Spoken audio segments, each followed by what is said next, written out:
Benjamin Franklin was one of the founding fathers of the United States. Franklin was a printer and writer who invented bifocal glasses and organized the first successful American lending library. When Franklin was 15, his brother started the New England Courant, the first newspaper in Boston. There were 2 papers, but they only reprinted news from abroad.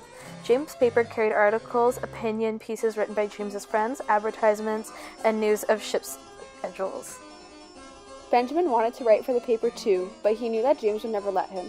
So Ben began writing letters at night and signing them with the name of a fictional widow, Silence Dogood. Dogood was filled with advice and very critical of the world around her, particularly concerning the issue of how women were treated. Ben would sneak the letters under the print shop door at night so no one knew who was writing the pieces. Before long, the Franklins found themselves at odds with Boston's powerful Puritan preachers, the Mathers.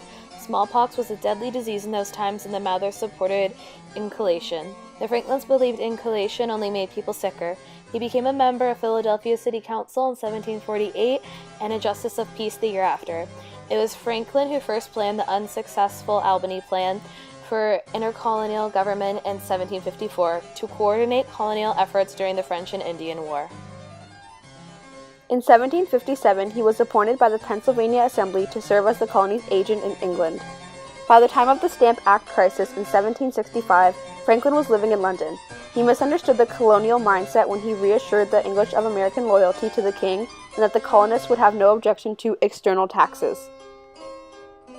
Like most Americans, once he became persuaded by the argument for independence, he became one of the monarchy's fiercest opponents. Franklin was the most famous American in the world at the time, and when he returned to the colonies on May 5th, 1775, just a few weeks after the first shots of the war were fired at Lexington and Concord, he immediately found himself elected as the delegate to the Second Continental Congress. There, Franklin proved that he had already moved past most patriots by considering colonial petitions to the king as useless. He believed that independence was inevitable, and he correctly predicted that achieving it would require a long war. He helped draft the Declaration of Independence in 1776. He also negotiated the 1783 Treaty of Paris that ended the Revolutionary War. In 1787, his final significant act of public service, he was a delegate to the convention that produced the U.S. Constitution.